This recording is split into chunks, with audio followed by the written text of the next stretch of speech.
Wizards of the Coast is currently playtesting and tinkering with One D&D, which they claim will be the definitive version of Dungeons & Dragons for the foreseeable future. And if that makes you cautious, I completely understand why. But what exactly is it? Is this a new edition or just an update? Should you be excited or afraid or kind of both like I am? And most importantly, are they messing with your favorite character classes? Well, let's get into it.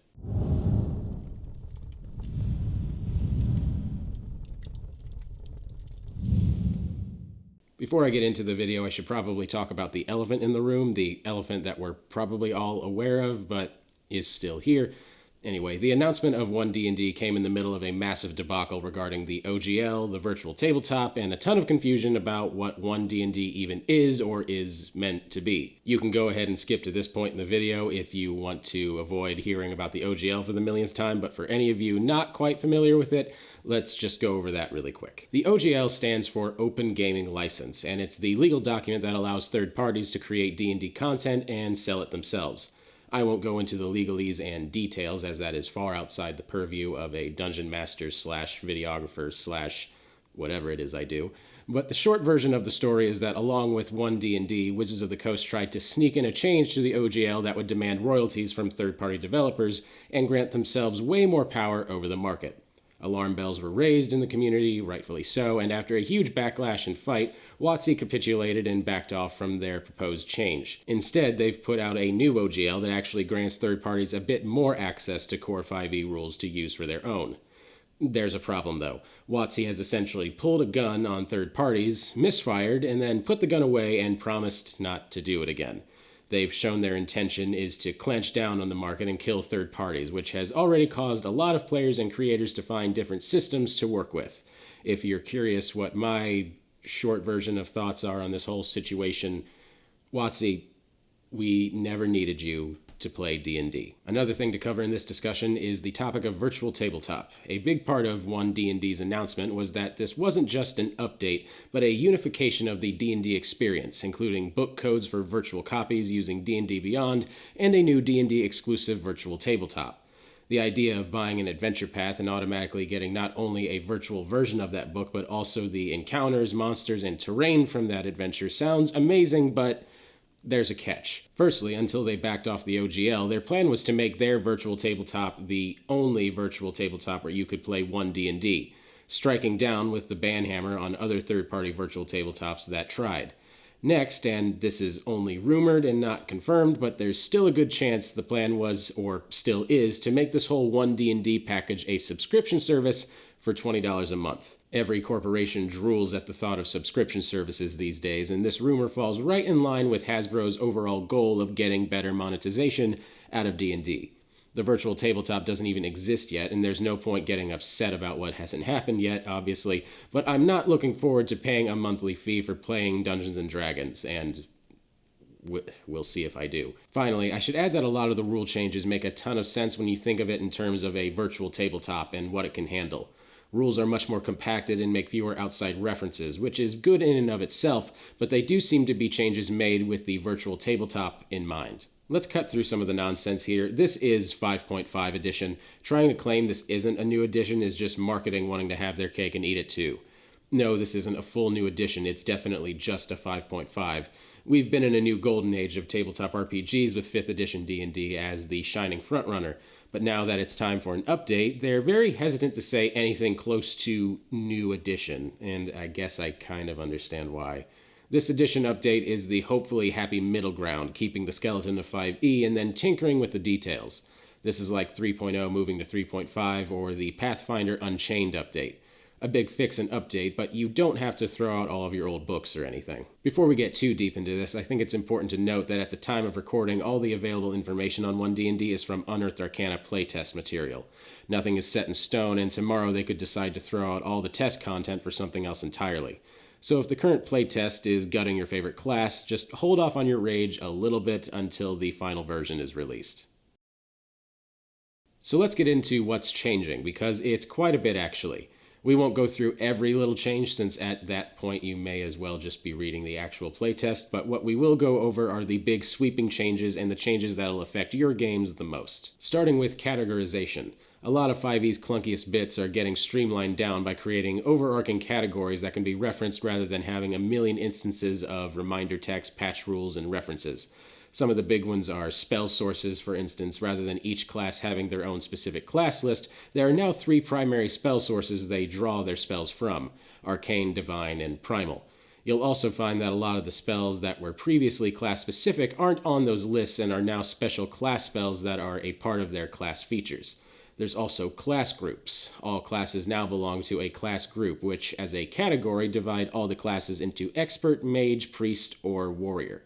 This makes a mechanical distinction that allows for buffs or abilities that can only be used by several classes as a group.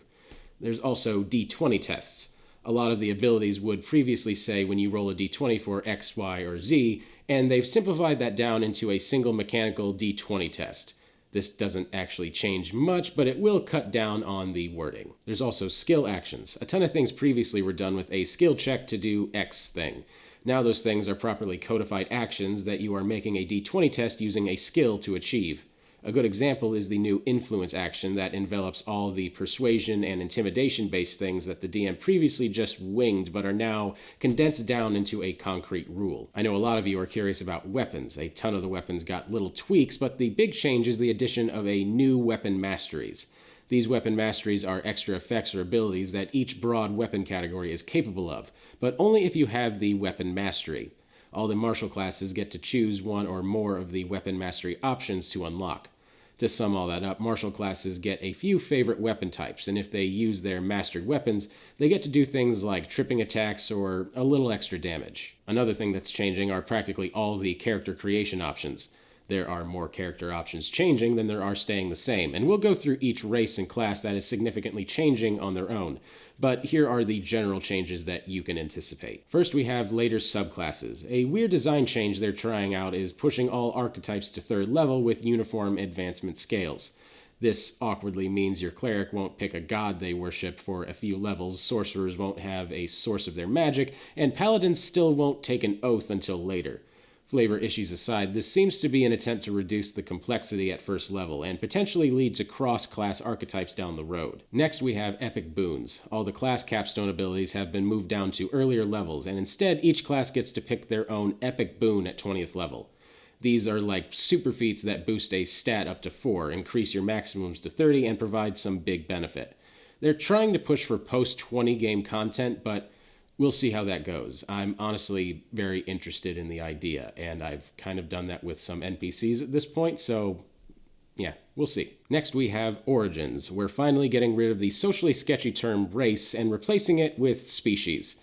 Personally, for a fantasy universe, I feel like heritage or lineage would have been better, but, to each their own. I feel like species is a bit more of a sci-fi RPG term, but I'm on a tangent. Anyway, skill features have been stripped out of the races and sprinkled back into the backgrounds. They're also shifting the starting ability score increases from your species to your background, which is a change that I really appreciate and know a lot of people have been hoping for. Backgrounds also start you off with a feat, which replaces the sort of awkward background features they had before. Finally, most species can be chosen as small or medium versions. With all the overarching stuff out of the way, let's go through each species and backgrounds and see what most of the major changes are. Let's start by talking about the Ardling. The Aasimar are gone, and now we have animal angel people. The theming here is weird, but our celestial-blooded race now has animal heads and beast features like a strange mixture of the Aasimar and Shifter. Time will tell if it sticks, but I'm sad to see the Aasimar go and excited to see what people do with these things. Next we have the Dragonborn. Breath weapon is a touch weaker, but in exchange the dragons finally get dark vision, and they get magical wings at 5th level made out of their draconic element. Cool stuff, and seems like an overall buff. When it comes to the dwarf, the sub-races have been sort of combined into one, and they made stone cunning useful. Stone cunning now grants tremor sense on stone surfaces. They have tweaked how tremor sense works a bit, but it's still a powerful new addition that replaces a feature that hardly ever had an effect. And then when it comes to the gnome, it's mostly the same except an extensive update to the tinkering feature for rock gnomes that is more like having tiny mechanical minions than the previous glorified noisemakers. Wordy and a bit confused, but a definite buff. And then when it comes to the Goliath, they lose the elevation trait, Stone's Endurance, and the powerful build feature that never matters. And in return, they gain 5 feet of extra movement, the ability to grow large at 5th level, and their choice of a giant ancestry feature, one of which is Stone's Endurance again. The giant ancestry stuff is both mechanically strong and flavorfully interesting, and it's a big win for the giant kin. That was an unintentional rhyme. And then with the halfling, like the dwarves, the halfling subclasses were sort of combined into one, meaning you essentially just get more features for the same halfling price. Other than that, the big change is their 30-foot movement speed, which replaces the unpleasant 25. And then we arrive at the human. Gone is the era of banning variant humans. Humans just get a feat at first level, flat out. They also get a feature that automatically restores inspiration on a long rest, which means hopefully we'll see inspiration getting more use in the future. Also, leave a comment if you want me to do a video about inspiration and cool ways to use it, or just even basic ways to use it if you're confused. I would love to talk about it because I think it's easily the most underused mechanic in D&D that should be at more tables. Anyway, moving on to the orc. Mostly the same, except the aggressive feature has been tweaked into Adrenaline Rush. You can still dash closer to a target as a bonus action, but now you also gain temporary hit points at the cost of making the uses limited to your proficiency bonus per long rest. It's worth noting here that it seems that half-orcs and other half-races are gone, at least for now. And next with the Tiefling, mostly the same features, but the original Tiefling has been combined with a couple of the alternative fiendish varieties of Tiefling. You mainly get a choice of the racial spell sets from before, not a buff or a nerf, but a streamline. Now to get into the real meat of all the changes, we have to talk about classes. Some classes got minor tweaks, but some are complete overhauls. So far, we have a playtest version of every class except for the Artificer and the Monk, so let's get into this. Starting with the Barbarian, low-level Barbarians will feel hardly any changes at all, but Tiers 3 and 4 got massively shuffled. The majority of the changes were taking the Tier 4 features and shifting them down into Tier 3. Probably the most extreme shift down was Indomitable Might, an 18th level feature originally that has been shifted all the way down to 9th level. Beyond that, we get some minor common sense tweaks to Rage, no more hitting yourself to keep Rage up, and overall the class seems stronger. Also, the Path of the Berserker is finally playable. They got rid of the exhaustion mechanic and fixed up the bonus action conflict that made Berserker just so bad. And now moving on to my precious Bard class. Bard has been pushed more towards a healer role with a base alternate use of Bardic Inspiration for healing, and a feature called Songs of Restoration that gives you a list of healing spells that are always prepared in addition to your other spells. Bardic Inspiration uses are linked to proficiency bonuses rather than charisma bonuses now, which means fewer uses early on, but also means that they'll go up later on. Except Font of Inspiration has also been pushed up 2 levels to 7th, meaning you're going to have to be really sparing with that inspiration until much later now. I've got to say it feels very weird to nerf core mechanics like this while also trying to push bards hard into a healing role, which has always been more of a side option to them. It's just a very surprising nerf and shift, as I've always heard people complain that bards are overpowered. If playgroups allow it, I suspect a lot of players will stick to the original version of the class, and I don't really blame them. I'm conflicted about this. This feels like the kind of thing you would do to the bard in a video game, not in an update to 5e. I'm not going to harp on this for too long. When it comes to clerics, a lot of the features have been changed slightly or shuffled around. For example, the Blessed Strike feature turns all those archetype features that add damage into one core feature for the class. The big change here is starting the archetype at 3rd level instead of 1st, which means you'll be sort of a generic holy man until you pick a god at 3rd level, which is very odd. Actually, I'm going to take that back. That might not be that odd when I think about it. A lot of parties just kind of start at 3rd level anyway, and maybe they want that 1st to 2nd to 3rd level for early parties to give them time for an arc. Maybe I like that. Maybe I like this decision. I don't know. I'm still thinking about it. They've also shifted down and changed the turn undead feature, getting rid of the weird turned quasi-condition and replacing it with the new dazed condition. We really need to talk about the druid, because according to a lot of druid mains, including my wife, they've kind of killed it. Wild Shape is utterly gutted. Instead of being able to turn into any sort of beast, you're stuck with 3 set stat blocks that represent land, air, and sea creatures, with none of the flavor. Then, to add insult to injury, they still lock the air and sea forms behind even higher levels than we had before. They also strangely shift Druid to be more like a cleric, putting their healing powers front and center alongside a Channel Divinity-like feature called Channel Nature. And I won't mince words, and I think a lot of you probably share my opinion. I hate this new version, but I can see the logic. 3 forms is a lot easier to implement in a virtual tabletop than potentially infinite animal forms from random bestiaries. I understand it, but that doesn't mean I have to like it. And again, this feels like a video game thing as opposed to a tabletop update. I'm trying to take my own advice and not get too mad about something that isn't final yet. I'm just surprised. They've definitely put the fighter up as the poster child for the new weapon mastery features, giving the fighter more of them than any other class, and a new feature that lets you swap them out on a long rest. Action Surge got a minor nerf, but in practice it'll essentially be the same. Probably the biggest change is a nerf to Second Wind, making it twice per long rest rather than once per short rest. It does seem like the fighter archetypes are just straight up gaining more features, as their example of the champion archetype is getting more features and some features earlier than they were before. Moving on to the paladin, it's practically unchanged and unscathed. A little bit of shuffling in the later tiers, but you should find paladins mostly the same. Moving on to the ranger, Hunter's Mark is now baked into the class and you don't have to concentrate on it, which at this point I ask myself why it's even considered a spell, but here we are, which is a sizable buff. All rangers are starting with spellcasting at first level rather than waiting. They're getting better late-game features, and that quasi-invisibility feature that was terrible is now straight-up invisibility, which is great.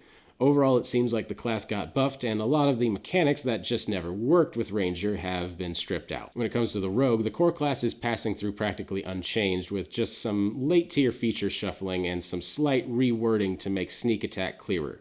The Thief archetype, however, has been completely reworked and now allows you to take the new Search and Sleight of Hand action as a bonus action using your Cunning action. Thieves are also getting a built-in climb speed and bonuses to jumps, along with just straight-up advantage on stealth checks. And when talking about the Sorcerer, more spell slots, more meta magic, and more new features, Sorcerer makes out like a bandit in this new edition, and probably rightfully so.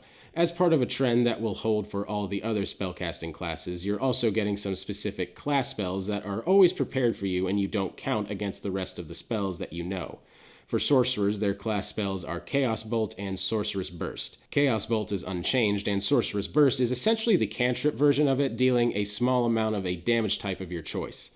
Once you hit 5th level, you also get a new unique sorcerer spell, Sorceress Vitality, which gives the paper-thin sorcerer a way to heal themselves. All of this adds up to a big buff, and you're going to be able to meta-magic spells a lot easier now. The fact that the class spells are now baked into the class means you'll be seeing those spells a lot, but it'll help distinguish each mage class from the other. The one thing that hurts is moving the archetype to 3rd level, which means all sorcerers will be very samey in the early levels, but as I mentioned earlier, that might be a benefit to role-playing in some ways. And now we gotta talk about the Warlock. It hurts a little. It looks a lot worse than it is, but it still hurts. The class has essentially been taken apart, twisted inside out, and put back together into something new. It's definitely a departure from what you've played before.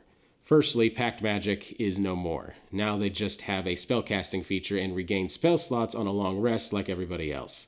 Next, a lot of what were Warlock features have been morphed into class spells and baked back into the class.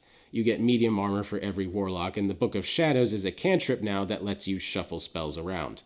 I don't personally like these changes, and I've seen a lot of people share that sentiment, but I suspect this is a resistance to change rather than logical objections to the changes themselves.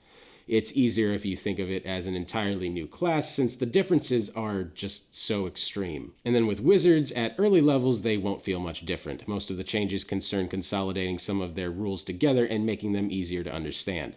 Adding a spell to your spellbook is now a spell called Scribe Spell you automatically get, and you can use your spellbook as an arcane focus, which is a nice change. Where wizards will feel different is in tiers 2 and 3, which get you a set of special class spells that let you modify spells and even create new ones. They're trying to push wizards as not just spellcasters, but as spellcrafters, which is an amazing route that I can't wait to play around with, and more importantly, see some of my wizard mains at my table play around with. They did technically get a nerf in that Arcane Recovery has been pushed to 2nd level, but it's a minor nerf at worst. I have to put emphasis on the detail of being able to make your own spells. I think that's absolutely amazing. It's about time. There are so many old RPGs that essentially allow you to do that already and encourage it, and yeah, about time. Can't wait for that. It's almost pointless to try and draw a conclusion on playtest material, as everything we just went through could be completely different by the time this video comes out. But in general, they seem to be streamlining things that were clunky, restructuring the character creation system in a good way, and putting great efforts towards making the system ready to function in a virtual tabletop. Only time will tell what changes stick and how the community at large will react, but surrounding issues aside, I'm seeing mostly positive changes that should create better gameplay, or at very least I see a lot of changes in the right direction that could just use a bit more refinement. Let's just hope that Wizards of the Coast actually continues to focus on implementing these positive changes and making better gameplay, as opposed to rolling out a paid subscription service that can make them a bit more money. Again, Wizards of the Coast, we don't need you to play D&D, and we never did, and I don't need to pay $20 a month when I have so many other things on my mind that I want to buy for my D&D table that has nothing to do with your stupid update. Thank you guys so much for watching. I really appreciate it. Be sure to like and subscribe because we put out new content like this all the time. And if you have strong feelings about One D&D and anything surrounding the OGL or anything else with Wizards of the Coast over this past, feels like a year, but I know it's shorter than that. If you have any feelings about any of that, please let me know down in the comments. My name is Patrick Ferguson from Skull Splitter Dice, and until next time, farewell, everyone.